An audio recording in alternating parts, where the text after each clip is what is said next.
mình sao quá cái cái đẹp cổ lo đẹp đấy mà mày làm tới rồi ra được nên mới có đấy à phải chín người đi đầu tiên xịt thế我快给你是大伙那个收快过来挤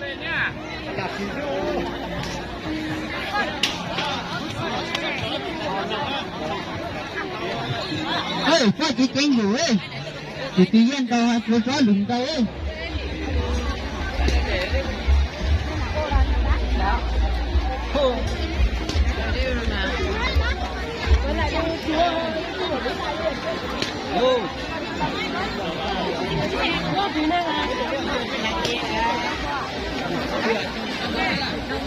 热的哟！cái gì đây? Bán nước. Bán nước là cái xe này chúng tôi thì trả. Biết ai chở nhau à?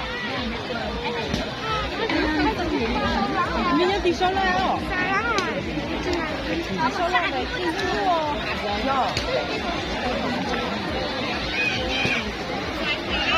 Để tập cho chú mình nói đi wow.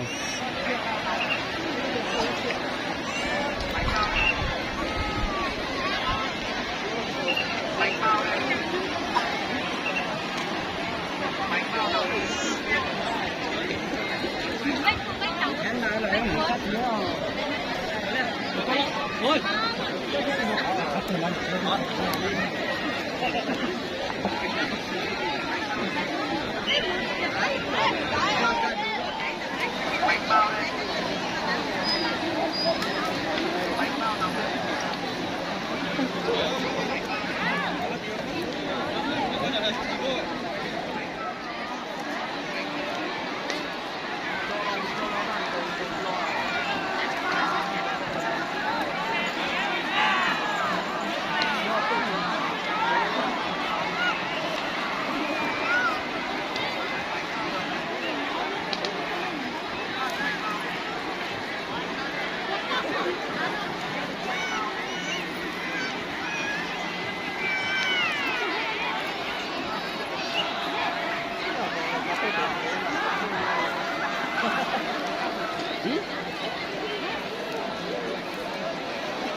Có chiếc quế rác.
Ở ngoài nó mách đấy, đằng sau đi thế.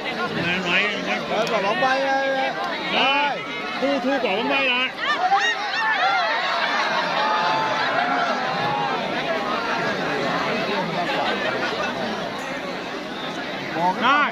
Này, bỏ quả bóng bay xuống đây.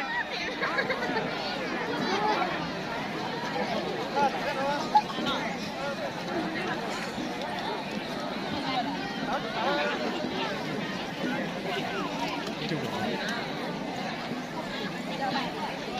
Alo. Một lần nữa ban tổ chức trân trọng thông báo các vận động viên khi tham gia đẩy gậy vơi lòng sang bên bàn âm thanh loa đài để đăng ký. Các vận động viên tham gia đẩy gậy một lần nữa ban tổ chức trân trọng thông báo.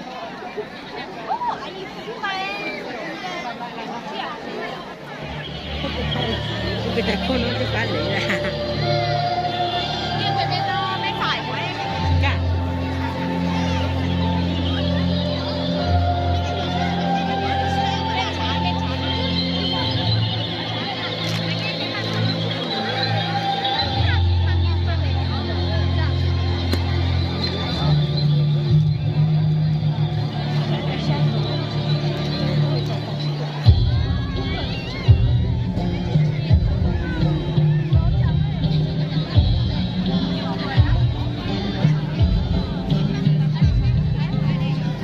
đang ở đâu ơi? Đang ở đâu ơi? Gọi xong nha mày. Gọi lại nhá.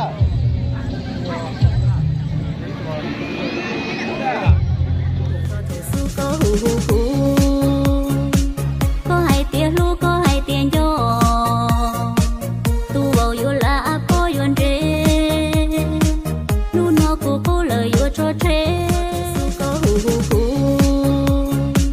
có hai tiếng lu có hai tiếng gió tu vào yêu là có yuan rê nu nó cô lời yêu cho tre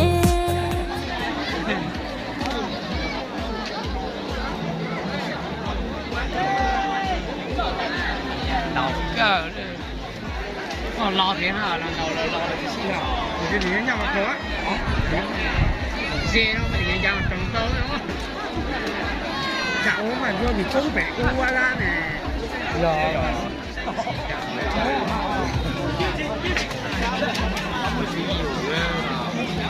lo thế mà cả rồi ui ui ui ui